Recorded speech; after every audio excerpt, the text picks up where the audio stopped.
Romanticism. The term Romanticism appeared in the 18th century, and it meant romance-like. It resembled the medieval romances, praised highly in stories still being told today. Romanticism means self-expression and revolt against precise rules, still dating from the age of classicism. It's seen as a partial reaction to the Industrial Revolution. The time and setting. The age of Romanticism bloomed between 1795 and 1848. The French Revolution was the cause for many changes in people's thinking in the 18th century. The first phase of the French Revolution was marked by the declaration of the human civil rights and the Bastille storming. Political prisoners were freed, and the French got a hugely enthusiastic reaction from the English. Romantics were not thinkers of the past. They thought about the future and how it must not be predestined. Romantics came up with the term history. The writing of history became something more than just a tagging of accomplishments and facts, but also a timeline and reason for why life in later stage was like that. Culture-wise, the most important way of company was having friends who were loyal to you and who you were likewise loyal to. What also changed in the age of Romanticism was the way a couple got together. Before, it would be because both fathers would think it to be a good investment to marry their child to a certain family. But later on, it became evident that some people just didn't like each other enough to marry, even if they could grow on each other. Could grow on each other. This is the reason for love life to change. People started choosing their partners instead of their partners being chosen for them. Language-wise, the English language hasn't changed much since the last 225 years. One of the pieces of art from that time you can compare to a book called Pride and Prejudice. It easily shows the differences with our present-day English, most of these differences being new words and ways of saying things. Also, at that time, people spoke in a better educated way. At least that's what the book projects. Influential features of the language effect on the language itself. So, the age of Romanticism brought many characteristics. This means that there were also new influences in poetry, writing, English language at that time. English literature was overwhelmed by the Romantic movement. Different poets had great impact on literature. One of them is William Wordsworth. An example of the following poem he wrote. She had a rustic woodland air, and she was widely glad. Her eyes were fair and very fair. Her beauty made me glad. The source is from Louis R. He wrote about a woman that caught his eye, and this was very common to do. Many of these poems are found in the book Lyrical Ballads, which is often referred as the start of the movement itself. Because most of these poets received great interest, they influenced people throughout Europe. Romanticism in English literature had a little connection with nationalism, and outsiders would often think that Romantics felt sympathy for the ideals of the French Revolution, which was mostly true. As soon as the dictatorship of Napoleon got there, it was a shock to the movement. One of the most significant writers during the peak of the Romantic period was Jane Austen, who had a worldview that was totally different compared to other Romantics. She had a strong belief in social rules, although many disagreed with her.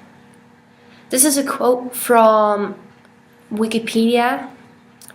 Because Austen's novel failed to conform to Romantic and Victorian expectations that powerful emotions could be authenticated by an irreligious display of sound and color in the writing. 19th century critics and audiences generally preferred the work of Charles Dickens and George Eliot.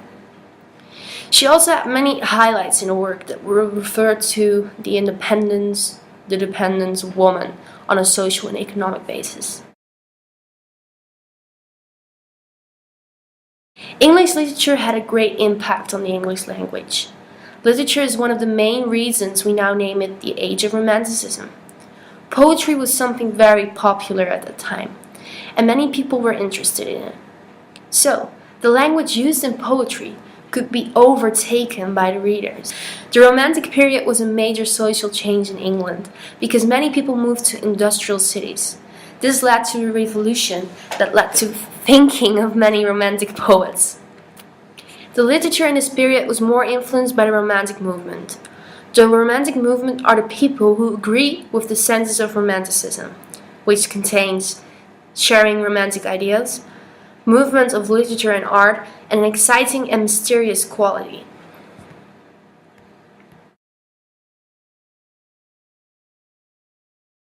There are two main generations in Romantic poetry.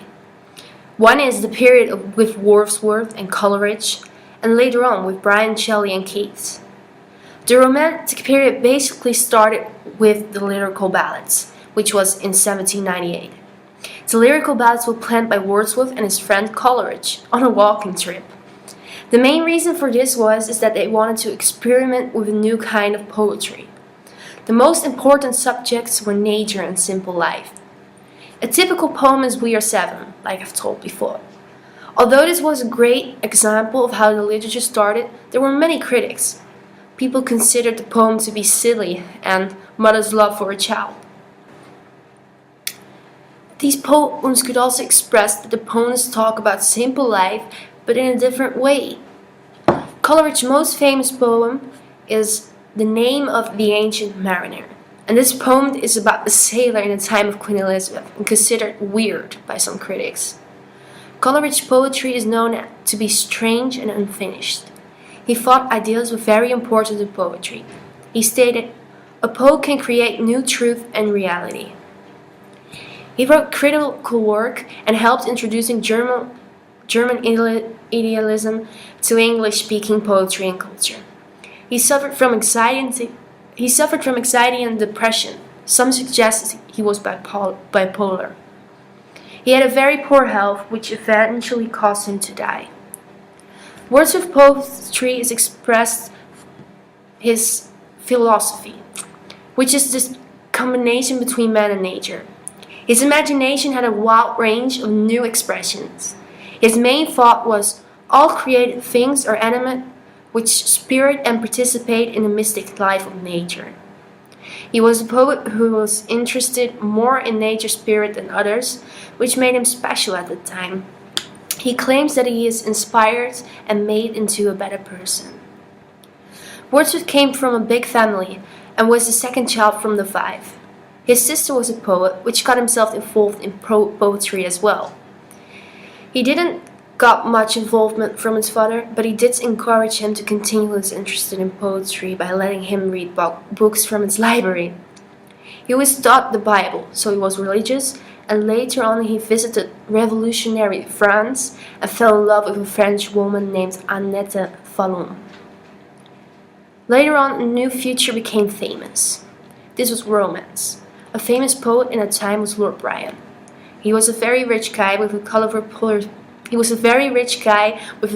personality and an interesting life. Because he was rich, he was high in his social class.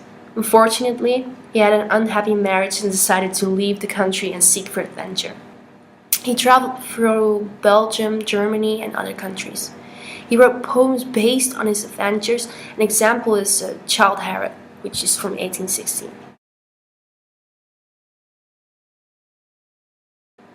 Some poems were already discussed in the influences features of the language and the author context, but we haven't really discussed many yet. A good example of a typical poem of the ancient Romanticism was La Belle Dame sans Merci, the beautiful woman without mercy. The poetry of Keats is considered to be sentimental, and this poem is an example of his work.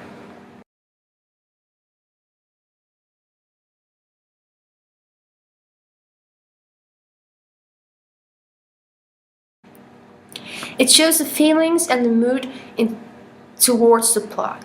It's a typical love story, but with more mystery and sadness.